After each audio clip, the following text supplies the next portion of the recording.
Ok. Entonces, lo que vamos a ver hoy día es una técnica que se llama técnica de adaptación utilizando el doble stop. Y lo podemos ver aquí, en esta parte, ¿no? Es tuning utilizando doble stop. Es la sección 5.3 del libro guía que ustedes tienen en su aula virtual. ¿Qué hay que remarcar acá? Los aspectos importantes son los siguientes. La técnica que hemos visto anteriormente, que se llamaba Single Stop Tuner, tiene una desventaja. Y esta desventaja, que está indicada acá, es que requiere una longitud variable de línea entre la carga y el stop.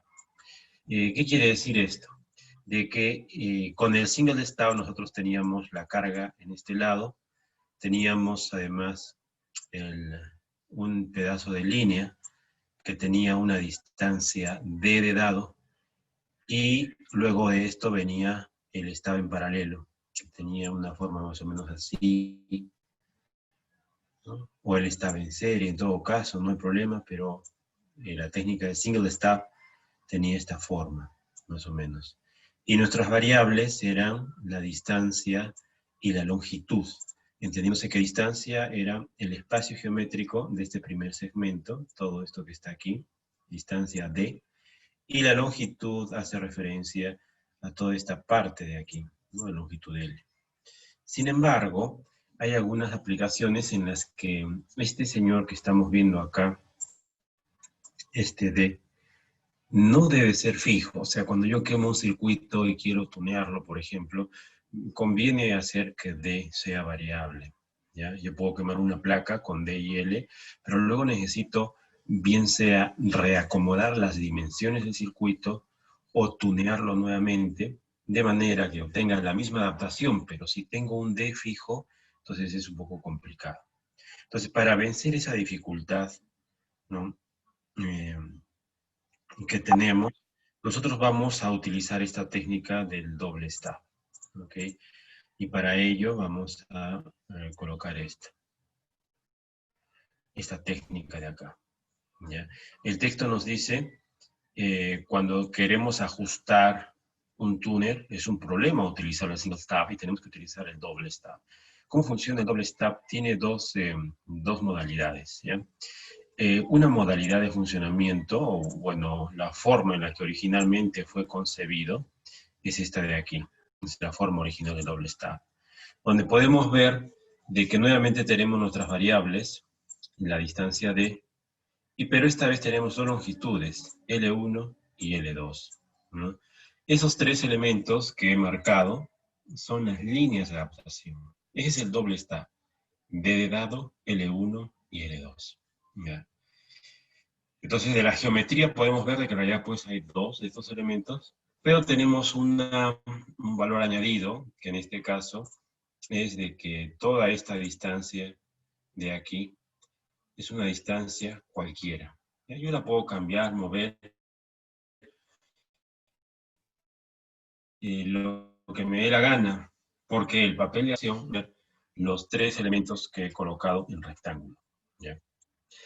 Si bien es cierto, el dibujo A es el original, ¿no? Con una distancia arbitraria, como se dice, desde la carga hacia el centro.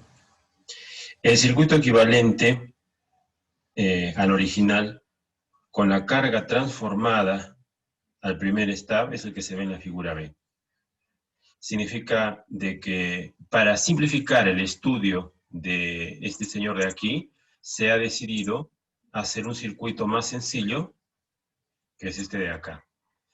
Pero luego vamos a ver que son equivalentes, entre comillas, porque los resultados que obtenemos aquí en el segundo también salen en el primero.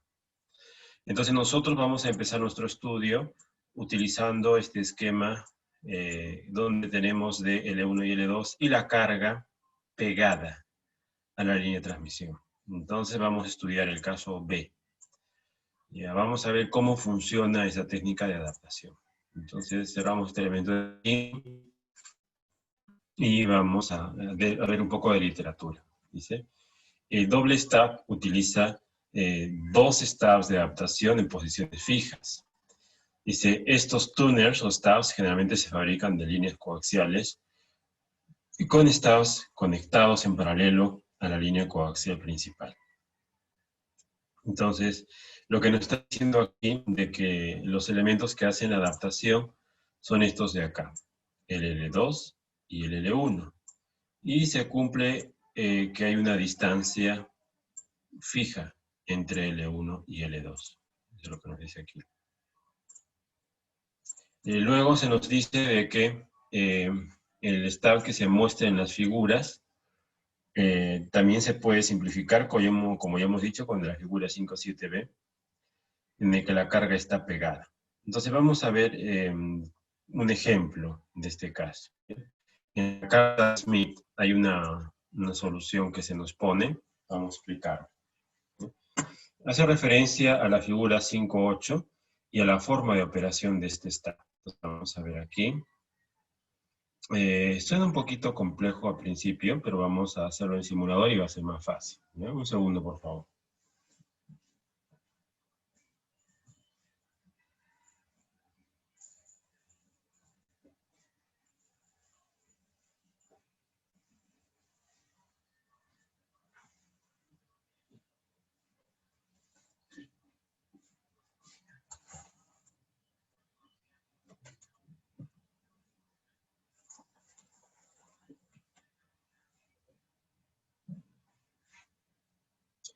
Muy bien, entonces vamos a partir de esta figura, nuestras variables L1, D y L2.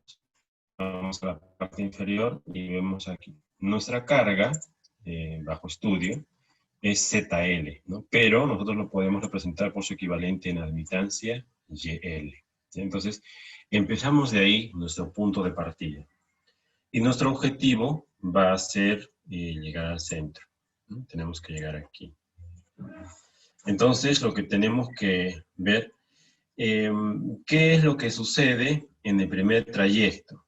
El primer componente que vamos a añadir, ¿ya? El first step, vale decir el primer brazo. El primer brazo, voy a borrar nuevamente, que es este señor de aquí,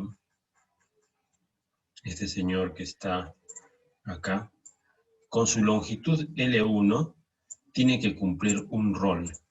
El rol que tiene que cumplir ese señor es hacernos mover, vamos a poner aquí, desde nuestra carga hasta aquí. Ya primero voy a explicar qué es lo que hace y luego el por qué. Nos tiene que hacer mover hasta aquí. Y como pueden ver, si sigue una órbita, y la órbita es de un círculo, voy a poner puntitos por acá, un círculo que pasa por el borde de la carta de Smith, ¿ya? Entonces, por ahí pasa, por ahí se mueve, ¿no? Sería la órbita de ese primer brazo de longitud L1, y representamos con la letra B1 su efecto, donde B hace referencia a susceptancia normalizada. Repito, B es la susceptancia de ese brazo, pero normalizada. Luego de Y1, nos conviene, entre comillas, pasar a este punto clave que es Y2. ¿Ya? ¿Por qué? Porque tenemos como tercer elemento, que vamos a ver luego, otro señor que recorriendo el mismo tipo de círculo, voy a utilizar mejor el puntero, el segundo está, al igual que el primero, que recorre este tipo de círculo que coge el borde de la carta de Smith, el segundo va a hacer lo mismo, ¿ya? Por aquí, por esta órbita se va a ir, pero nos tiene que detener justo en el centro. Entonces, para coger una órbita que pase por el centro, necesito que el elemento D de dado, la distancia que hay entre los dos stabs, me llegue hasta este elemento de acá. Ahora, lo importante de todo esto es esta línea que estoy subrayando aquí, esta curva, es una curva de onda estacionaria constante, que tiene centro, que tiene como centro el mismo centro de la carta de Smith. Entonces, ya de aquí pues podemos deducir lo siguiente. El paso del punto Y1 hasta el punto Y2 lo hace la distancia D que hay entre los dos stabs. Y finalmente, es necesario utilizar el segundo stab para hacernos llevar al centro, ¿no? Entonces, el segundo stab va a tener una susceptancia que se denomina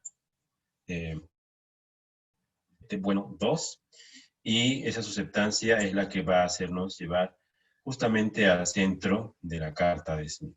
¿Ya? Entonces, este B de bueno 2 nos llegará ahí. Entonces, acaban de ver ustedes, ¿ya?, la adaptación. Ustedes ya han visto esta adaptación. ¿Ya? Y entonces ya sabemos cómo estamos llegando al centro de la carta de Smith. Ahora, una vez que tenemos este conocimiento, también podemos nosotros cambiar de color y ver la segunda ruta o la segunda alternativa, ¿no? Si nosotros vemos por la parte inferior, vamos a ver de que hay una flecha hacia abajo que dice B1', que nos permite llegar hasta aquí, de tal manera que cuando nosotros utilicemos la distancia entre los dos stubs, nos permita desplazarnos por acá. Y si utilizamos el segundo stub nos permita llegar al centro, esta vez por aquí. ¿Ya? Entonces, esa forma de reconocer las rutas es importante. En esta trayectoria azul, B1' es el primer stub de la segunda solución y B2' viene a ser el segundo stub de la segunda solución. ¿Okay? Muy bien, entonces hemos identificado el principio de operación de estos elementos, ¿ya? El principio de operación de la adaptación en doble stub. ¿Ya? Muy bien. Está de más indicar de que aquí tenemos una letra D minúscula y esta D minúscula es equivalente al recorrido que tendría que desempeñar la distancia entre los dos stubs para podernos desplazar de un punto a otro. Si quieren ustedes, esta distancia D es el valor que hay que colocar como distancia entre los dos brazos del stub. ¿Ya? Y eso lo vamos a analizar a continuación. Bueno, por ahora esta es la explicación principal del modo de funcionamiento de estos adaptadores. Entonces, todo esto nos explica aquí para referente a funcionamiento. Por ejemplo, hay una región que se llama región prohibida, ¿no? Vamos a poner mejor aquí centrada la carta de Smith, que dice lo siguiente, mejor dicho. Un segundo, por favor. Si la admitancia YL, o sea, el punto de partida, estuviera dentro de una región específica, que es la región, vamos a poner aquí, con un color, con este color azul. Este círculo que está acá, un círculo chiquito. Así lo vamos a poner, bueno, ese círculo. Si la YL estuviera dentro de esa región, dice, no habría valor de susceptancia B1 que nos pueda llegar, que pueda llevar la carga hacia la intersección del círculo 1 más JB. ¿Ya? Hay un círculo 1 más JB que es necesario considerar. Esta región que acabo de señalarle forma una región prohibida de admitancias que no puede ser adaptada con esta técnica particular del doble stub. Una manera simple de reducir el rango de la región prohibida es reducir la distancia entre los dos stubs. Esto tiene el efecto de rotar el círculo 1 más JB hacia el punto y igual a infinito. Entonces vamos a ver un ejemplo para poder aterrizar bien este concepto del doble stub. Vamos a borrar estos dibujos de aquí, un segundo. Y vamos a ver acá. Dice, diseñar un doble stub para adaptar una carga de 60 menos J80 a una línea de 50 ohms. Los stubs tienen que ser de circuito abierto y espaciados lambda octavos. Asumiendo que la carga consiste de un resistor y un capacitor y que La frecuencia de adaptación es 2 gigas. Plotea los coeficientes de reflexión para una frecuencia desde 1 hasta 3 gigahercios. Entonces vamos a ver este ejemplo. Partiendo, en primer lugar, de la carta, ¿sí? Partiendo en primer lugar del RFDUD. ¿Ya? Entonces vamos a ver en el RFDUD el uso de estos elementos. Entonces voy a ejecutarlo en este momento, el RFDUD.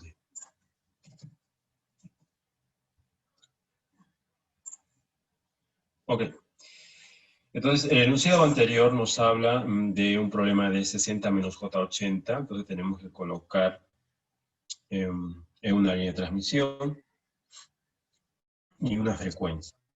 Entonces, nosotros podemos colocar este punto aquí, en el setup.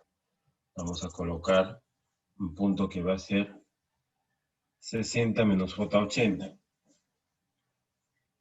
Coloco la parte real 60, y aquí en la parte imaginaria, su signo negativo, menos J80. Muy bien.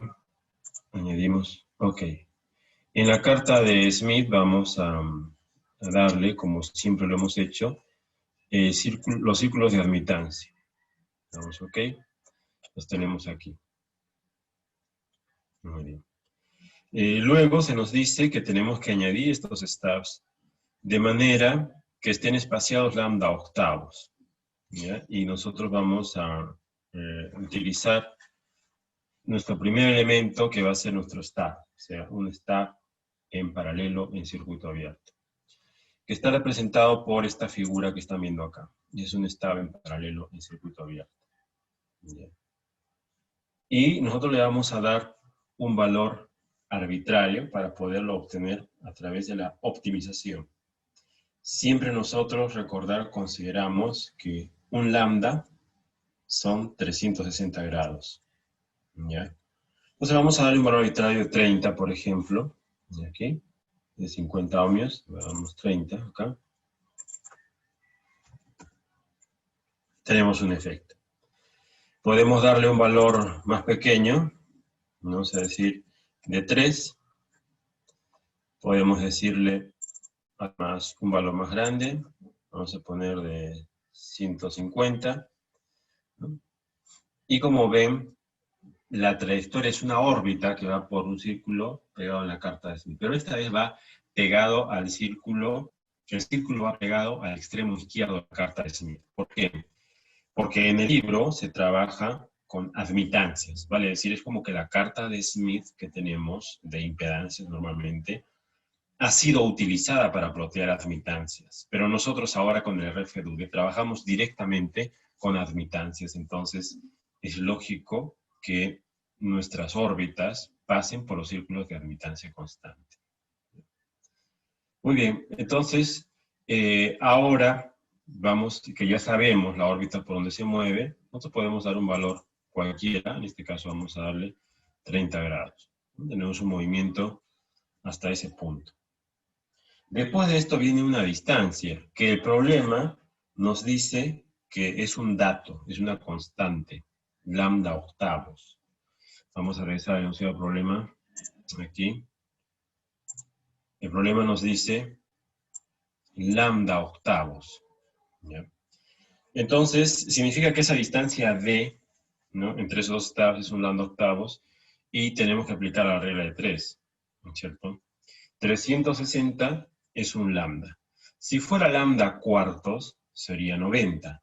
Como es la mitad de lambda cuartos, o sea, lambda octavos, ya no es 90, sino 45. Entonces, lo que corresponde aquí es colocar una línea de transmisión en serie, pero con ese ángulo de 45 grados, que justamente es el ángulo que nos da el simulador. El simulador nos dice, por defecto, 45 grados. Entonces, no tendría mucho sentido modificar ese valor. Queda fijo ahí. ¿Ya? Muy bien.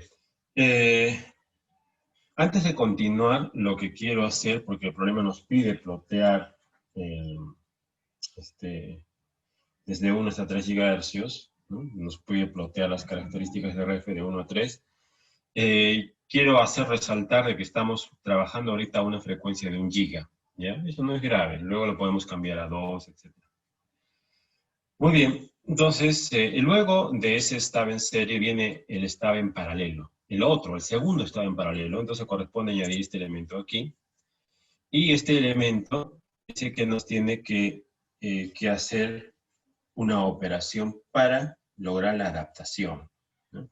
Aquí tenemos un ángulo de 45 y aquí podríamos jugar un poco con ángulos mayores, ¿no? Tenemos 150, vamos a poner aquí un ángulo de 5 grados, por ejemplo, para llegar al centro, para poder llegar al centro. Entonces, repito, estamos trabajando con nuestro lambda octavos y de ahí tenemos que añadir un ángulo, una línea de transmisión en paralelo para poder hacer la adaptación. Entonces aquí, en vez de 5, nosotros podemos poner un valor cualquiera, ¿no? Como habíamos dicho, podemos poner 60 grados, ¿no? Un poco más, ¿no? Así para poder llegar al centro y tenemos diferentes valores, ¿no?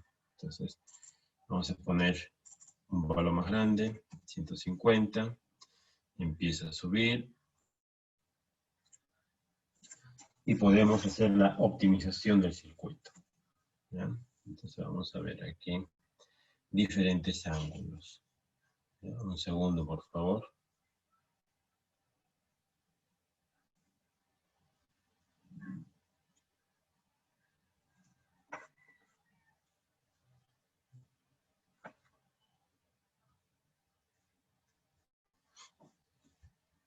Ok.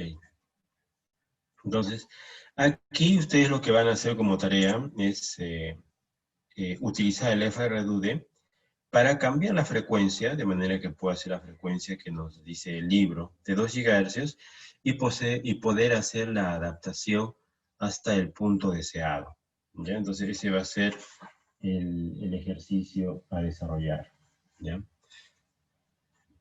Sin embargo, nosotros ahora vamos a dejar este tema del doble stub únicamente hasta aquí, en la parte de descripción de funcionamiento, porque lo que corresponde ya ahora es que ustedes jueguen, por ejemplo, en vez de 30 le pueden poner 3 por aquí, ¿no? Aquí este 45 se deja constante, aquí en vez de 150 le pueden poner un 20, ¿no? Perdón, aquí no es 20 ohmios, aquí es 50 ohmios.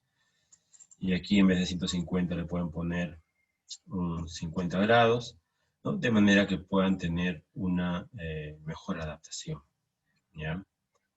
Muy bien, entonces en este ejercicio no se ha llegado al centro, pero lo que se espera es de que ustedes jueguen con la frecuencia, que varíen estos elementos de ángulos, de frecuencia, de manera que puedan realizar una buena adaptación y llegar al centro, ¿ya? Voy a dejar de compartir la pantalla un segundo. Voy a cerrar el simulador. Y ahora vamos a pasar a un nuevo tema, que es el tema de filtros, ¿no? Entonces vamos a adelantar un poco hasta el tema de filtros.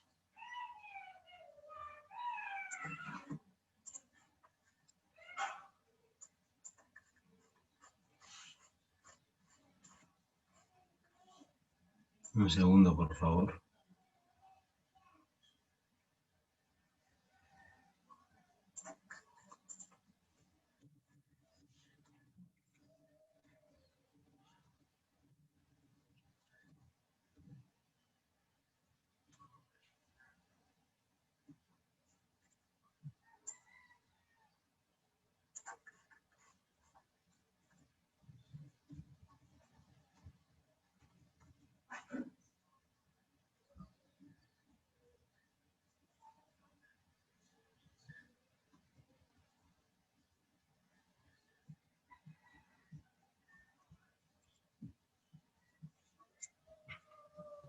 Ingeniero, disculpe, una preguntita. Sí, Eh, adelante. ¿Y en qué casos se utilizan estos adaptadores, no? O sea, ¿en qué casos puedo utilizar el doble stub, el stub o el acoplador de lambda cuartos? ¿En qué situaciones? Allá. El transformador de lambda cuartos se puede utilizar se utiliza cuando quieres adaptar dos impedancias reales. O sea que no son números complejos que no tienen parte imaginaria. Para dos impedancias reales, transformador lambda cuartos. El single stub utilizas para adaptar dos impedancias que pueden ser números complejos, cada una, con su parte imaginaria. Sin embargo, tiene la limitación de que cuando uno lo quema en la placa, la distancia D del single stub tiene que ser fija y no se puede mover. Y por otro lado, tiene un ancho de banda reducido.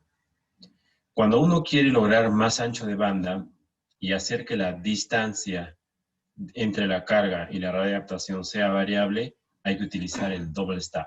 Entonces, single stub y double stub es cuando son números complejos. Y el double stub tiene la ventaja sobre el simple, que tiene más ancho de banda y es más flexible en el momento de la fabricación. No sé si eso responde a la pregunta. Sí, ingeniero, muchas gracias. De nada. Muy bien, vamos a continuar entonces. Voy a compartir la pantalla. Un segundo. Ok.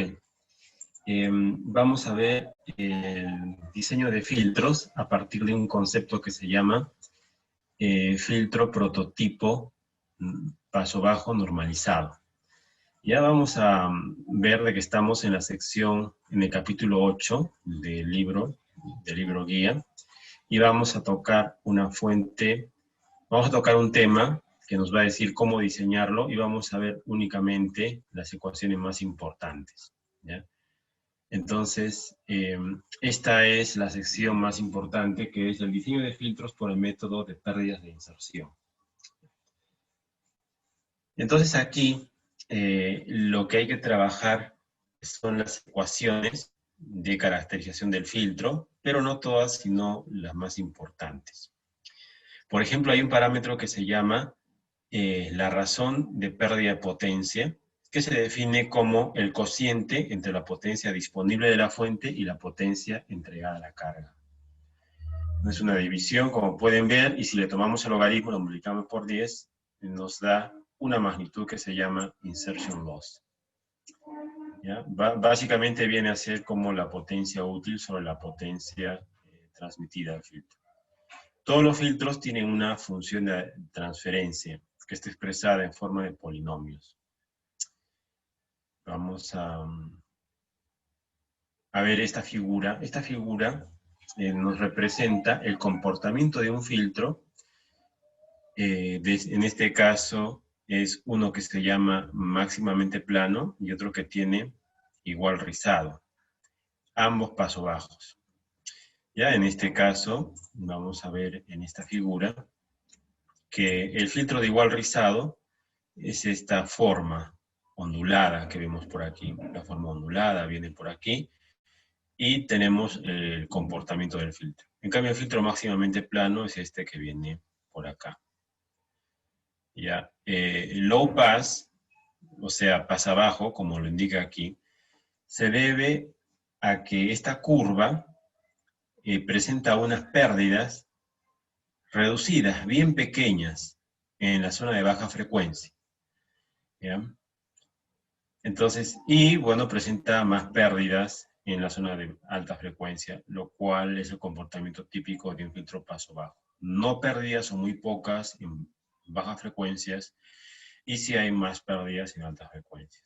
Entonces, esta es otra forma de representar el filtro paso bajo, ¿no? Que es alternativa o diferente a las formas de utilizar el filtro paso bajo que habíamos visto o que ustedes han podido ver en otros cursos, ¿no? En otros cursos seguramente uno tenía esta representación de filtro y aquí tenía filtro paso bajo y tenía así, ¿no? Máximamente plano y luego, bueno, con otro color decía un Chebyshev o de igual rizado que tenía esta forma y luego caía por acá, ¿no? Entonces, esta a la que estamos acostumbrados a ver, ¿no? También se representa así, digamos de forma invertida, siempre y cuando este eje sea las pérdidas del filtro, ¿no? En cambio aquí viene a ser la potencia que transmite el filtro, ¿no? La potencia, aquí son pérdidas, pero aquí sería la potencia transmitida, por decirlo así de una manera. Entonces, es lógico suponer que las figuras son inversas.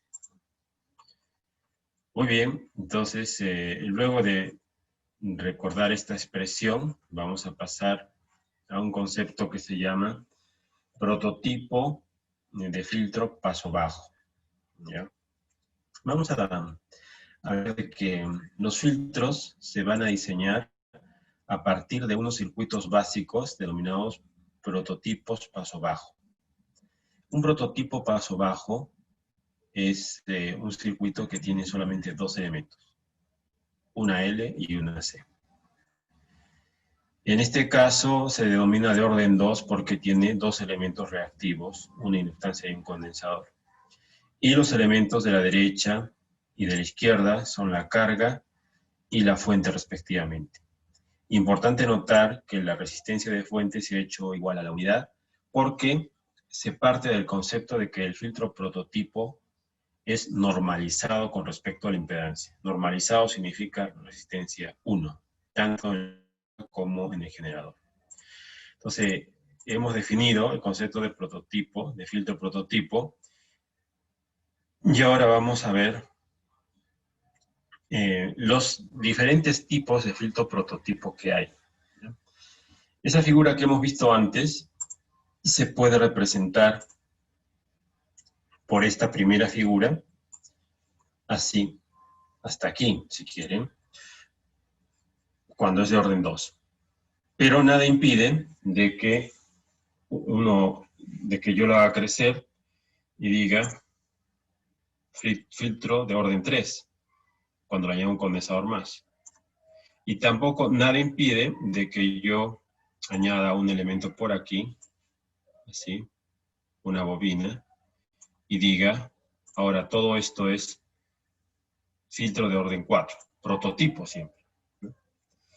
Entonces, el común denominador que tienen todas estas configuraciones que acabo de mencionar es de que he empezado con un condensador en paralelo. Por eso se dice en la parte inferior que la figura A representa el prototipo en el caso de que éste empieza con un elemento en paralelo. Para el caso de la figura B, también se tiene un prototipo, pero este empieza ya no con un elemento en paralelo, sino empieza con un elemento en serie. Vamos a verlo aquí. Perdón, un segundo.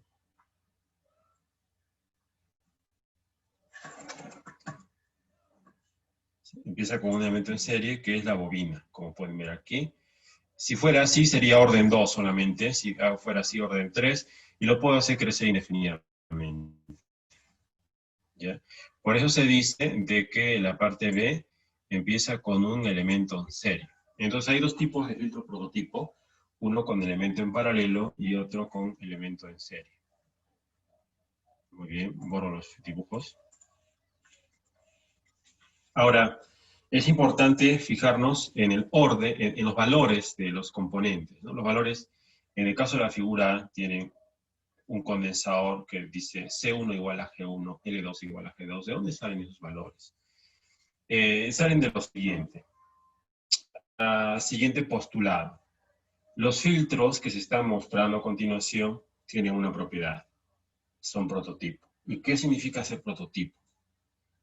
Ser prototipo significa ser, en primer lugar, paso bajo. En segundo lugar, que trabajan con resistencia 1. Y en tercer lugar, a una frecuencia de corte unitaria. O sea, son prototipos normalizados no solamente con respecto a la impedancia, que vale 1, sino también con respecto a la frecuencia, que vale 1. Entonces uno dice, ya, mi circuito, entonces esta es la figura A o B, debe funcionar para una frecuencia de 1 y para una resistencia de 1. ¿Ya? Haciendo cálculos, es posible demostrar de que hay valores específicos para condensadores y bobinas que hacen que este filtro funcione para esos valores de carga y para ese valor de frecuencia. ¿Ya? Esos valores de los componentes L y C que hacen esto posible se resumen en la tabla de abajo. La tabla 8.3 nos muestra los valores para los filtros, prototipos, paso bajos, máximamente planos, considerando G sub 0 igual a 1, omega C, que es la frecuencia angular, igual a 1, y para un orden variable, un orden que puede estar entre 1 y 10. Entonces, ¿cómo se lee la tabla? La tabla se lee, si yo quiero un filtro de orden 3 que funcione a una frecuencia omega C igual a 1, con una impedancia de carga de 1, tengo que dar los valores siguientes. G1 igual a 1, G2 igual a 2, G3 igual a 1.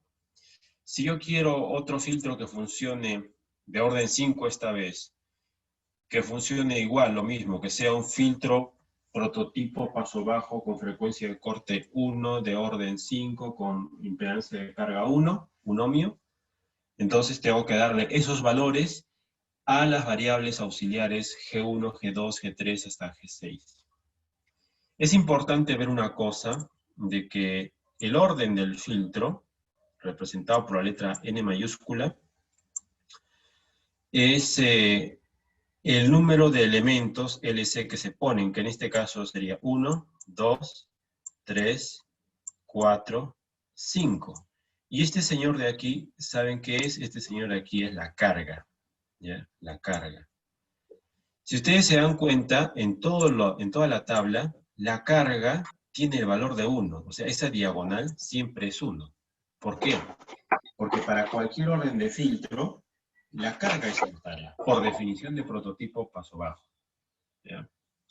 Entonces, no es de extrañarse de que cuando hablamos de orden 5, en nuestra tablita tengamos hasta G6, por ejemplo, ¿no? Repito, cuando hablamos de orden 5, en nuestra tablita tenemos hasta G6. Si hablamos de orden 7, en nuestra tablita vamos a tener hasta G8, ¿no? ¿Por qué? Porque ya les acabo de decir, ¿no? Siempre, además del orden, hay que poner la resistencia de carga, ¿no? Que es un subíndice más, ¿ya? Pero, ¿qué significa desde el punto de vista electrónico? Que estos valores, para el caso de orden 5, por ejemplo, esos valores que yo les he puesto check en azul ahí, esos son los valores que tienen que tener L y C para hacer un filtro realmente de esas condiciones, ¿ya? Entonces, para hacer un filtro de esas condiciones habría que crear este circuito y simularlo, y ya tendríamos nuestro circuito perfectamente diseñado. Muy bien. Entonces vamos a cerrar esta página de acá. Entonces, estos vendrían a ser como los valores que tienen que tener los componentes de acá para que todo esto funcione, ¿ya? Muy bien. Entonces, una vez que tenemos esto, es necesario ver de que hay una tabla explicativa que me dice qué significa cada uno de los G con su subíndice, ¿ya? Y las curvas respectivas, pues, de atenuación. Sucede de que cuando uno dice, profesor, ¿de qué orden voy a hacer el filtro? La respuesta siempre viene a ser, depende. Si tú pones un orden más elevado, o sea, si le metes más componentes a tu circuito, vas a tener una mayor atenuación. O sea, tu banda de rechazo va a ser mayor, va a ser mejor. Entonces acá tenemos unas curvas que se han sacado, ¿no?, de una publicación que nos relaciona la atenuación con la frecuencia normalizada para filtros prototipos máximamente planos. Entonces, si nosotros queremos, podemos leer la curva así, ¿no? Para una frecuencia, vamos a ponerlo mejor así, para una variable que me relaciona la frecuencia de corte con la frecuencia de evaluación, digamos, esta variable es una variable auxiliar que representa al eje horizontal, su atenuación dependerá del orden del filtro. Si tengo un filtro de orden 2, por ejemplo, en la frecuencia 1 me va a atenuar una cantidad de, digamos, 15 decibelios. Pero si el filtro fuera de orden 5, a esa misma frecuencia me va a atenuar 30 decibelios. Entonces así se lee esta curva de atenuación con respecto a la frecuencia normalizada. ¿Ya? Vamos a ver cómo se utiliza esta tabla en un ejemplo. Vamos a ir directamente al ejemplo. Bueno, esta tabla de acá es la misma que les he enseñado antes, pero ¿saben qué? Esta es para filtro de igual rizado. ¿Ya? La que les mostré antes era para filtro máximamente plano. Este es para filtro igual rizado. Muy bien, seguimos avanzando por aquí. Y vamos a llegar a las transformaciones de filtros. ¿Ya? Este ya es el último tema antes de ver el ejemplo. ¿Ya? Y las transformaciones nos dicen que son de dos tipos. Transformaciones de impedancia y transformaciones de frecuencia. Entonces, si nosotros recordamos lo que dijimos hace muy poco, nuestros filtros solamente funcionan a una resistencia normalizada y a una frecuencia normalizada de 1.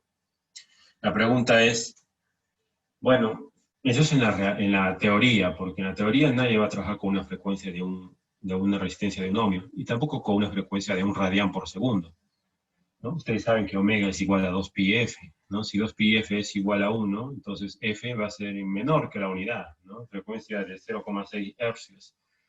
Entonces, eso como que es una utopía, como que está muy lejos de ser aplicado a la parte de circuitos de alta frecuencia. Entonces, ¿cómo hacemos para convertir esos circuitos ideales, esos circuitos utópicos, cómo los convertimos a la vida real?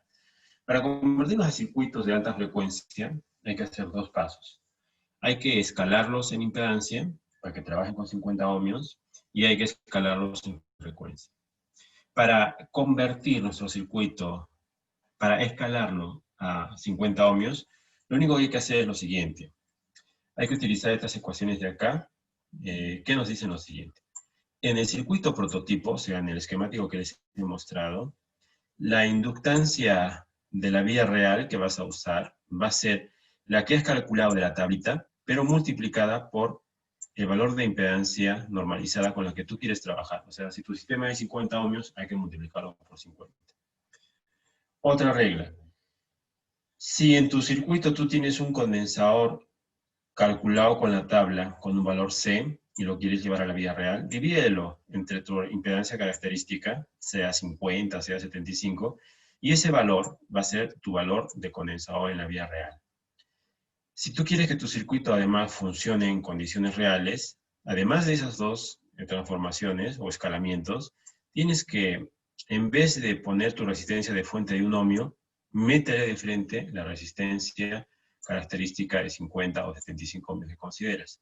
Y finalmente, en tu resistencia de carga, que normalmente vale 1, ¿no? La diagonal de la tabla, multiplícalo por tu resistencia característica, sea 50, sea 75, y ese valor va a ser tu RL', que es tu resistencia final. Entonces, estas ecuaciones son las ecuaciones de escalamiento en impedancia. Y luego tenemos unas ecuaciones que se denominan ecuaciones de escalamiento en frecuencia.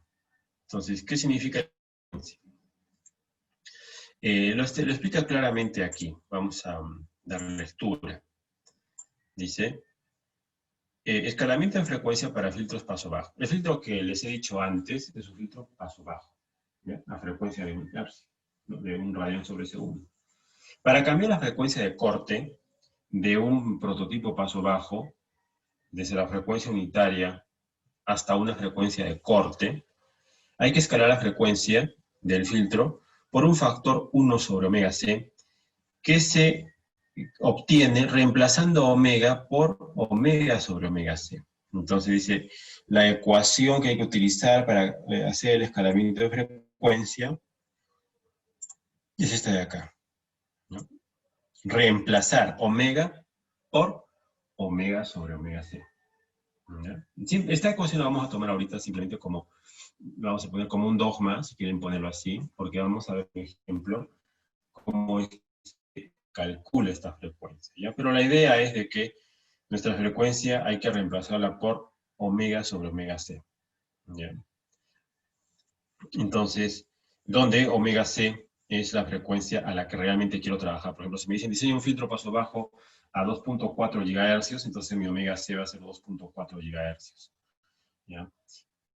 Pero vamos a ver dónde se mete esta variable omega C y omega. Vamos a llegar al ejemplo entonces, para poderlo hacer. Bueno, esta transformación es de paso bajo a paso alto, lo vamos a ver después, porque primero vamos a ver el ejemplo, que es diseño de un filtro paso bajo con una frecuencia de corte de 2 GB, una impedancia de 50 ohmios y por lo menos 15 decibelios de insertion loss. Insertion loss significa atenuación, a 3 GHz. Calcular y plotear la amplitud, la respuesta de amplitud del filtro desde 0 hasta 4 GHz.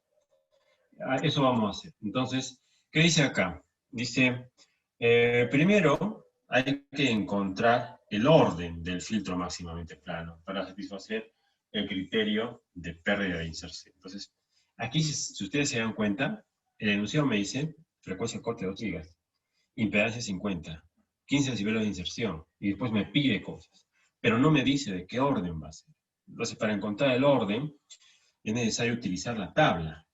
Una tabla de curvas, donde yo pueda ver en concreto de que a esa frecuencia de 3 GB tengo una atenuación de 15 decibelios.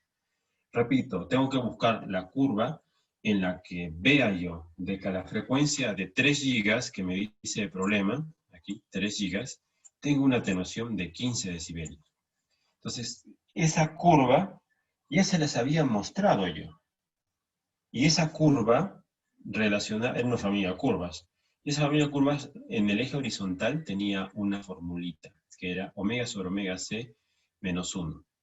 Si ustedes reemplazan, en vez de omega, le ponen el valor de frecuencia respectivo y en vez de omega C le ponen la frecuencia que nos pide el filtro, van a encontrar de que eso sale 0,5. ¿Cómo así? ¿Ya? Vamos a poner en texto. ¿Ya? Ustedes saben que por dato de problema, ¿no? La frecuencia de corte, F sub C, es igual a 2 GB. ¿Ya? Pero el problema también me dice que a 3 GB, una frecuencia arbitraria F de 3 GB, la atenuación tiene que ser igual a 15 decibelios. Entonces, la formulita anterior, omega sobre omega C, es la siguiente. En vez de omega, yo pongo 2πf. Entonces sería 2 por pi por 3 GHz. ¿Ya? Y a todo eso, que es mi omega, lo tengo que dividir entre el omega C. Y el omega C es 2pi por Fc. Entonces sería 2 por pi por 2 GHz. Y a todo eso le resto la unidad. ¿Ya?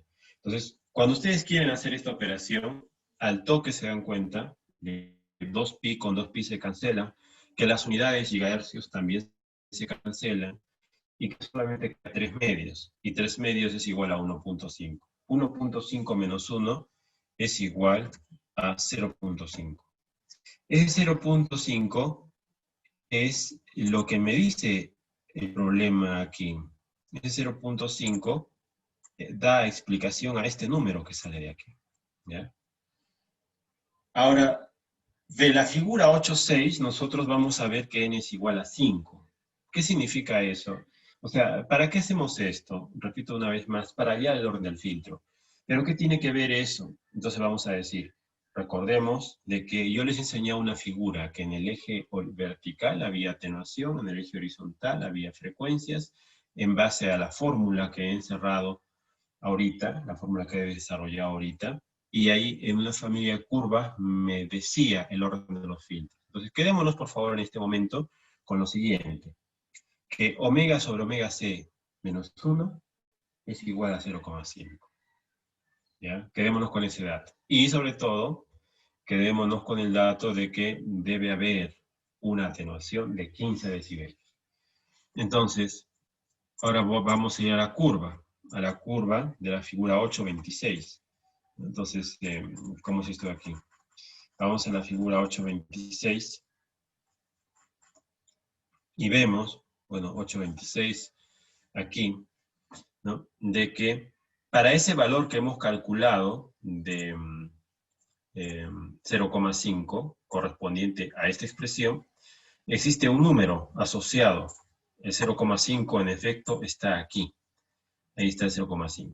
Y el 0,5, bueno, pues tiene toda una gama de valores que cruzan por él. Y nosotros lo que tenemos que hacer es trazar una línea vertical imaginaria y luego ver que el problema nos decía, tu filtro tiene que tener una atenuación de 15 decibelios. Entonces tenemos que buscar aquí, en este rango de aquí, entre 20 y 10, el 15, que supongamos que es aquí, y ese 15 hay que hacerlo andar por acá, ¿ya? Y cuando trazamos esta línea, hay una intersección. Esa intersección la voy a poner con rojo, aquí en este punto. Esa intersección la pongo aquí en ese punto, 15 decibelios. ¿Ya? Entonces, uno dice, tengo 15 decibelios aquí y tengo las curvas de los filtros, ¿no? 1, 2, 3, 4, 5. ¿No? Entonces, la interpretación sería esta, ¿no? Si cojo yo la curva de n igual a 3, vamos a poner esta interpretación. Si cojo esta curva aquí, n igual a 3, en esa frecuencia, en ese valor de 0,5, voy a tener una atenuación de 10. Pero el problema no me pide 10, el problema me pide 15. Entonces digo, si cojo la curva de n igual a 4, voy a tener una atenuación de aproximadamente 17. Está bien, pero el problema me pide 15. Entonces, ¿cuál es mejor para un filtro paso bajo? ¿Que me atenúe 10 o que me atenúe 17? La respuesta es 17. ¿Por qué? Porque mientras me atenúe más, mejor. Si le doy al cliente un filtro de orden 3 que me va a atenuar 10 decibelios a la frecuencia de 3 GHz, no va a satisfacer sus requerimientos. Lo ideal sería que haya un filtro que justamente aquí me atenúe 15. Pero no hay. ¿Por qué? Porque el orden del filtro tiene que ser un número entero. Bien sea 4, bien sea 3. Yo no puedo escoger un filtro que sea de orden 3,5. Entonces tengo que elegir entre uno de los dos, ¿no? Y en este caso sería 4. Vamos a ver cómo vamos con la resolución del problema. Vamos por aquí. Ya. El filtro nos dice orden igual, n igual a 5. ¿Ya? Vamos a ver por qué nos dice orden igual a 5. Si estamos nosotros recogiendo todos los datos correctos. 0,5 y la figura 826. La figura 826. 826 es esta. Estamos en 0,5, estamos aquí, y nos dice orden 5. Vamos a ver entre...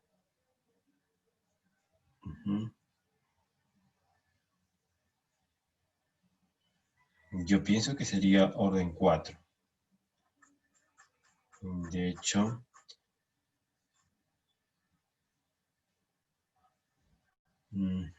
creo que ya tengo la respuesta. Sí. Lo que pasa es de que esta figura, vamos a ver, 826, es esta de acá. La figura que había elegido yo antes es la 827.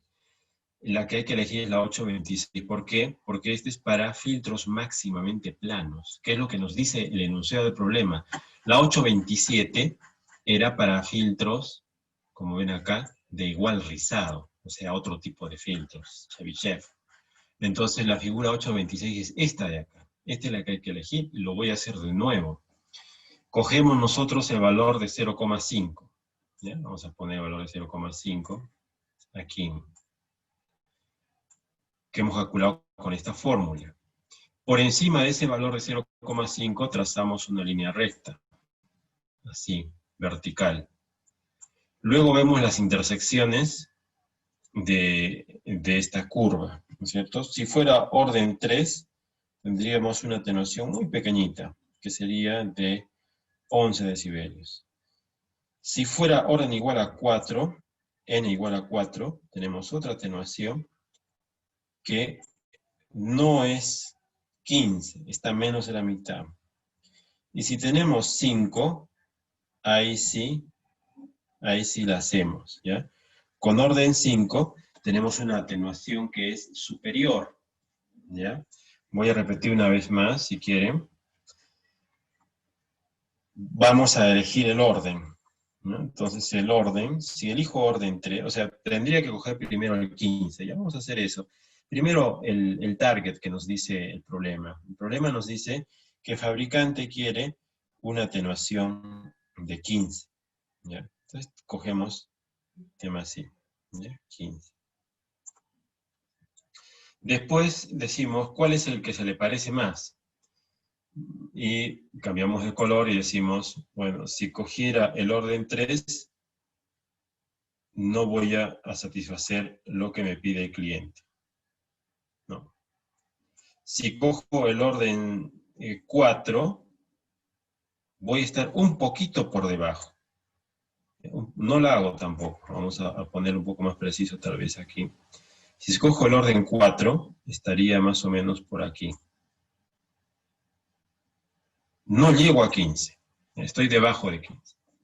Entonces la única opción que me queda es coger el orden n igual a 5. Cogiendo este orden n igual a 5, estoy siendo superior a los 15 decibelios que me pide el problema. Entonces, la elección está realmente entre 4 o 5, ¿no es cierto? Como no hay números fraccionados entre 4 y 5, elijo 5. Por ese problema nos dice, entonces, elegir orden igual, n igual a 5. Entonces, regreso al problema aquí, y ya le encontramos sentido a este de acá.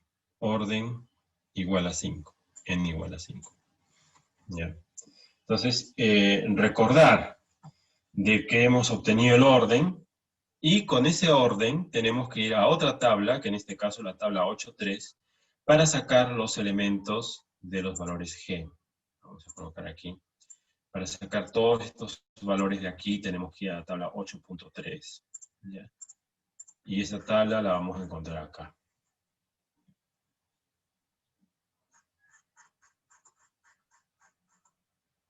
Tenemos 8.5, 8.5 no porque es flat time delay, es otro tipo de filtro. Tenemos que ir a la tabla 8.3, esta es la 8.4 y la 8.3 viene aquí, máximamente plano. Entonces como salió orden n igual a 5, lo que tenemos que recordar, ver, observar es de que aquí, en esta columna, tenemos los valores para n igual a 5. Y solamente vamos a memorizar dos de ellos y luego vamos a ver una interesante propiedad. ¿Bien? Mejor primero veamos la propiedad. Ya, fíjense aquí, este es el centro, ¿ya? 2. Fíjense, 1,6180, 1,6180. 0,618, 0,618. O sea, es simétrico, ¿ven? Todos es simétrico hacia la derecha y hacia la izquierda a partir del 2. Este señor de acá, evidentemente, es la carga adaptada y no se cuenta, no la consideramos por eso, porque es la carga. Pero empezamos con el primer elemento, G1, que debe ser 0,6180. Y G2 es 1,6180. Entonces, con esos números memorizados, 0,6180 y 1,6180, asignamos los valores en el problema. Y en este caso, el problema lo asigna así.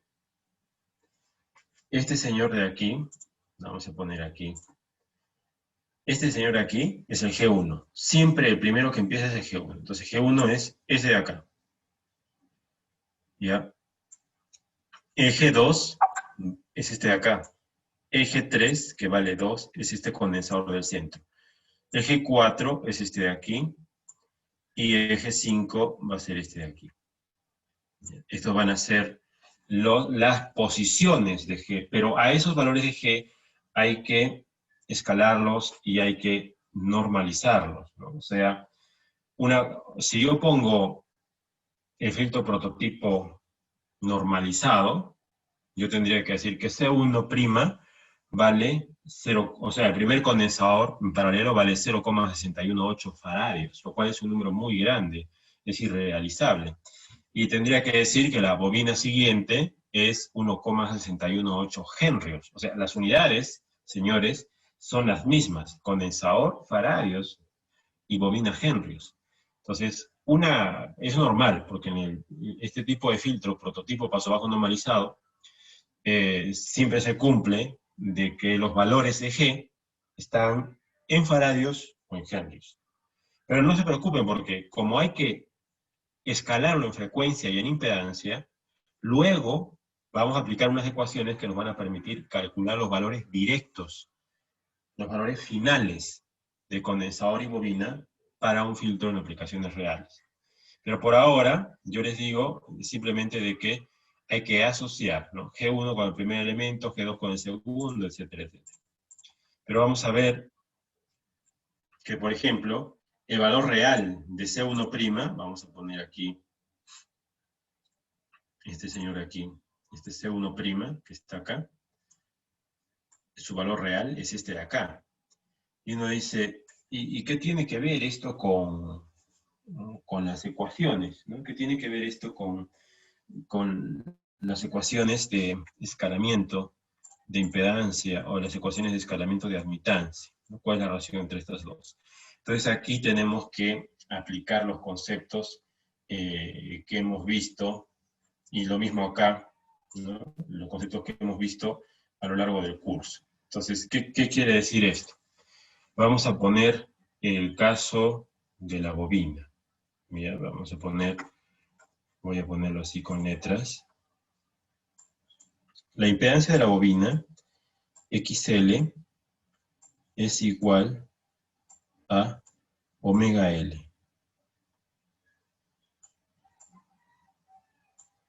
¿Ya?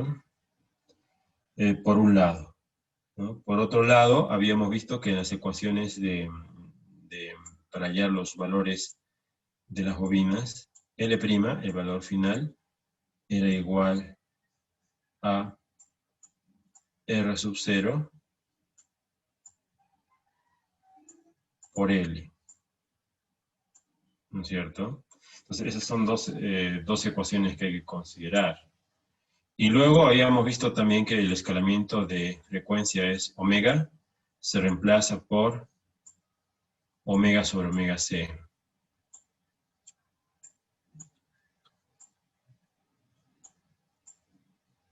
Entonces, mezclando estas ecuaciones, saldría lo siguiente.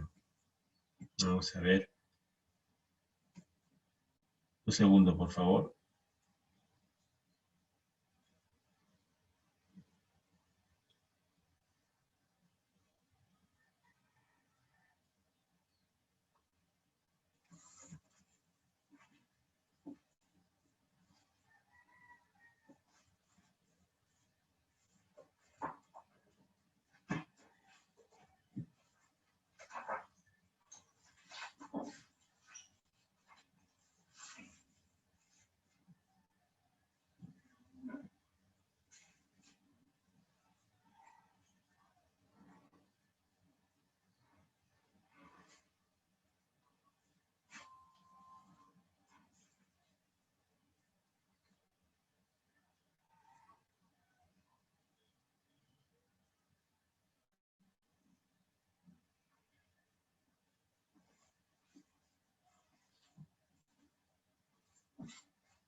Ok, la impedancia de la bobina va a ser entonces XL igual, en vez de omega, vamos a poner omega sobre omega c, omega sub c, multiplicado por el L. Pero como lo queremos escalar en impedancia, en vez de L ponemos R0 por L. R0 por L.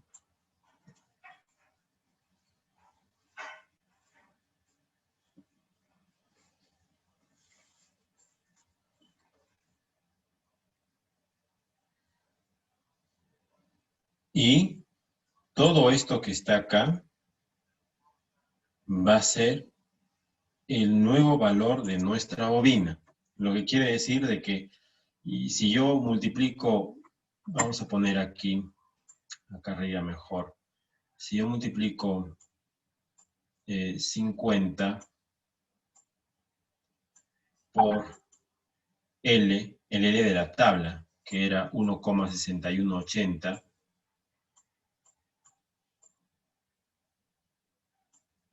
y a todo esto yo lo divido entre omega C, donde omega C es 2pi por la frecuencia de corte, y la frecuencia de corte, que no es el problema, son 2 gigas,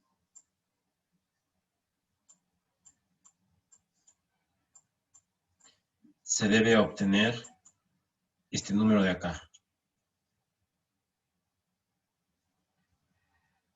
Ese número de ahí.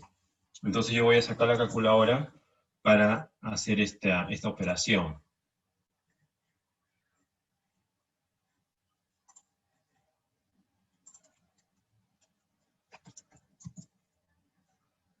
Entonces sería 50 multiplicado por 1,6180.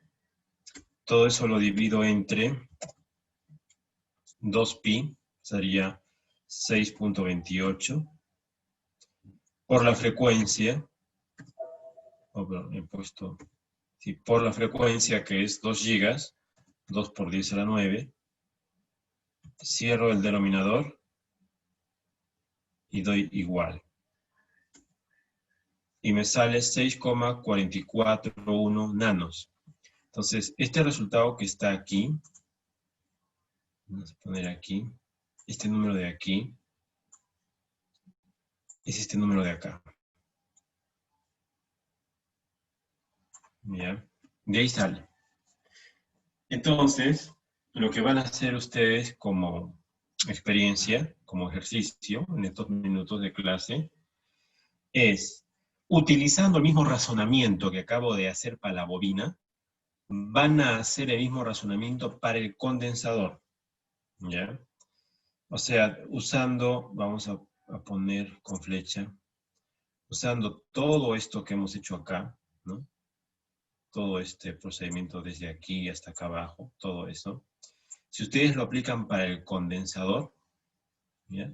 Les va a salir una ecuación que va a ser x sub c igual a c sobre R0 por omega c.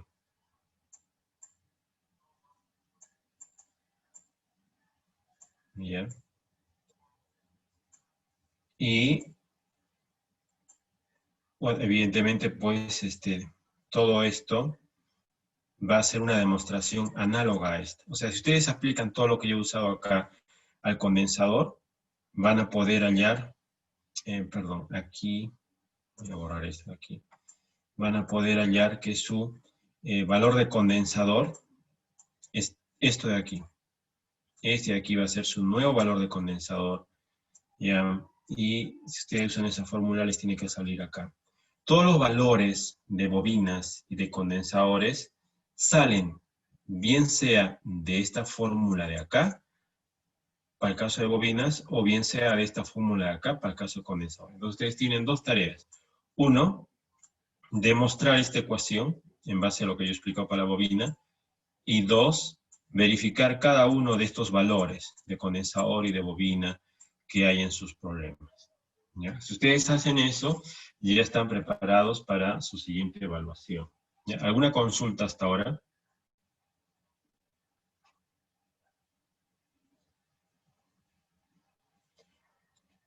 Muy bien, dejo un par de minutos para resolver este problema y luego empiezo a llamar en forma aleatoria.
si hay alguna pregunta, por favor, antes de llamar a voluntarios.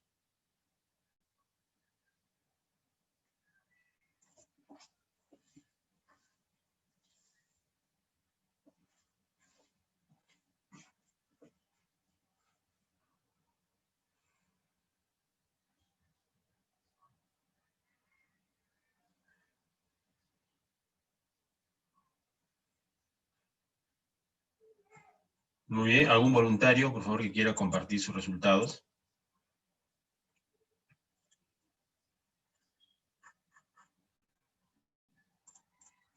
Ok, voy a sortear entonces, vamos a llamar de forma aleatoria. Un segundo, por favor.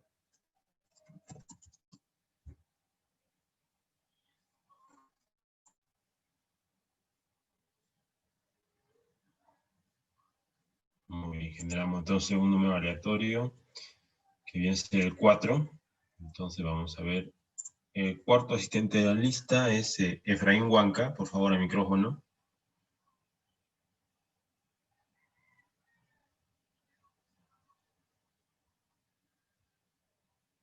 Efraín Huanca, al micrófono. Sí, sí, profesor, ya estaba configurando. Listo, profesor. Ok. Por favor, ¿cuáles son sus resultados? El primero me sale 1.59 y no me coincide, ingeniero, esa parte más bien. No coincide. No, me sale 1.59 por 10 a la menos 12. Ya. Luego los otros. El segundo me sale... todavía no le he sacado a ese ingeniero porque estaba tratando de hallar el primero. Ya, a ver, vamos a llamar a otro voluntario entonces, gracias.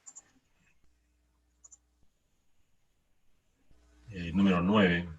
Vamos a ver el número 9.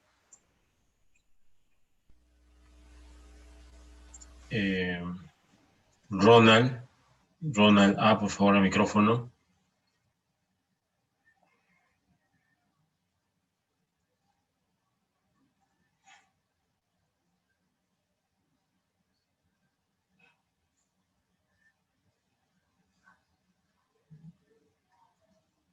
Ronald, al micrófono.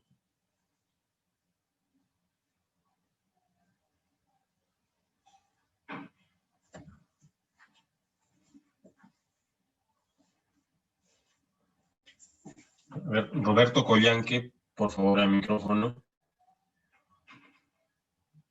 Roberto.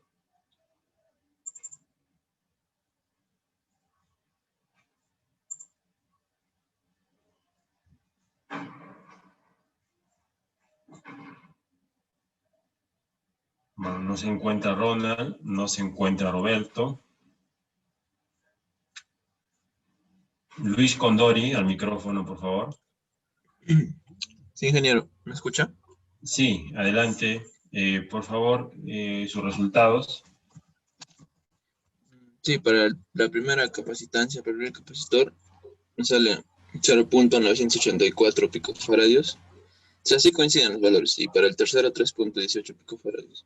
A ver, para el primero, ¿cómo lo ha deducido? ¿Cómo lo ha hecho? Primeramente, como tenemos que hallar la reactancia capacitiva, que es omega sobre C, y para poder hallar los valores normalizados, ¿no?, escalados, tenemos que reemplazar, ¿no? Por ejemplo, para la frecuencia, que sería omega, se reemplaza por el omega sobre omega C. Y para lo que es la capacitancia, es la resistencia, ¿no? Y en tal caso, solo dejando de lado los tres valores que necesitamos, que es la capacitancia, la resistencia de 50 y la frecuencia de corte, que es 2 gigahertz, llegamos a la expresión que tenemos en la parte que usted escribió, que usted dibujó. En la parte inferior izquierda. Ya, muy bien. Perfecto. ¿Y has calculado? Sí, adelante. 0.60. que obtenemos de la tabla. Ujú. 50 para la resistencia y 2pi por 2 por 10 a la 9, que es 2 GHz para la frecuencia de corte, y así obtenemos el valor de 0.984 picofarads. Ya, perfecto. Muy bien, muchas gracias por la contribución. Muy bien. Entonces voy a borrar todos los dibujos. Dejo de compartir pantalla un segundo. Voy a compartir alguna información del curso.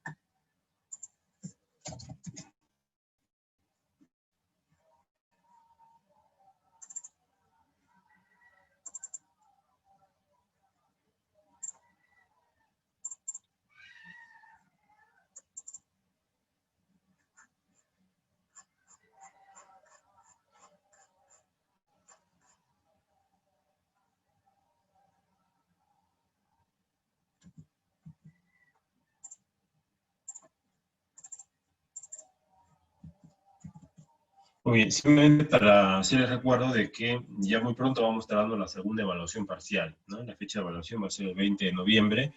El examen de teoría pesa 10% y la continua también 10%. Entonces nos quedan un par de semanas aproximadamente. Vamos a indicar también los temas que van a entrar y estaremos haciendo un repaso. Por favor, no se olviden de que tenemos una recuperación este viernes a las 4:45. ¿Ok? ¿Alguna consulta antes de cerrar la sesión? Sí, pues, ¿puedes explicar de nuevo un poco de la parte de la tabla? Creo que eso me ha faltado para que me salga mi resultado. Creo que en eso me estaba equivocando. Ya, a ver, vamos a ver un segundo la tabla. Ok, entonces estamos viendo los resultados, bueno, estos números de aquí. Entonces, tu pregunta es, para que explique nuevamente la tabla de donde sacamos estos números, ¿no? Sí, porque creo que me estoy confundiendo un poco en esa parte y Ya. por eso no me está sacando. Sí, no hay problema. G1 es 0,618, G2 1,618, sale de la tabla 8.3, esto hay que estudiarlo con su libro abierto. Y la tabla 8.3, ¿por qué? Porque el enunciado nos dice que es un filtro máximamente plano pasa abajo. Entonces, si nosotros buscamos tablas para la, la tabla, perdón, la tabla, vamos a ver, esta tabla de aquí es la tabla en cuestión, la tabla 8.3. Esta tabla nos dice de que para el filtro de orden 5, que es el que hemos encontrado, los valores tienen que ser estos de aquí, ¿no? Este lo podemos considerar como no, como descarga, a lo mejor lo podemos dejar aquí, pero desde luego que el valor de G1 es este de aquí, 0,6180, de G2 es este de acá. Entonces, este de acá es el primer valor del condensador, llamémosle condensador prototipo, porque nosotros estamos empezando con un filtro prototipo paso bajo normalizado que empieza con un condensador en paralelo. Entonces, ese valor es el que se utiliza en la fórmula de escalamiento para poder hallar el valor final del condensador. No sé si me dejo entender. Sí, sí, ingeniero, me estoy equivocando porque de frente le estaba poniendo lo que era el G6 de carga, entonces por eso me salía unos puntos tantos. Ah, ya veo, ya veo, ya veo. Sí, sí, Ok. ingeniero. Muy bien, entonces está clara la duda. ¿Alguna consulta más? Ingeniero, sí, respecto a la asistencia, creo que no se puede marcar bueno, lo que he intentado hace un momento no se podía. Ah, ya, entonces voy a habilitarlo un Sí, segundo, por por favor. favor. Y Sí. en el caso del día lunes, ingeniero, Ah, ya, no se preocupen por la asistencia del día lunes, yo lo voy a configurar de manera que todos tengan asistencia de ese día lunes, no hay problema. ya, listo, muchas gracias, ingeniero. De nada. Ok, entonces yo estoy en este momento entrando al aula virtual para para configurar su asistencia de manera que todos la puedan marcar automáticamente. A ver, un segundo, por favor.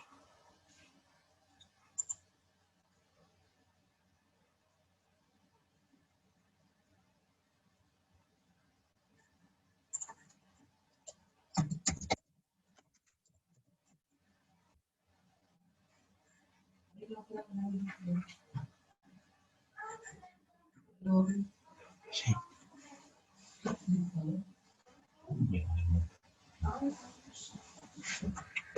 Bien. Un segundo, por favor.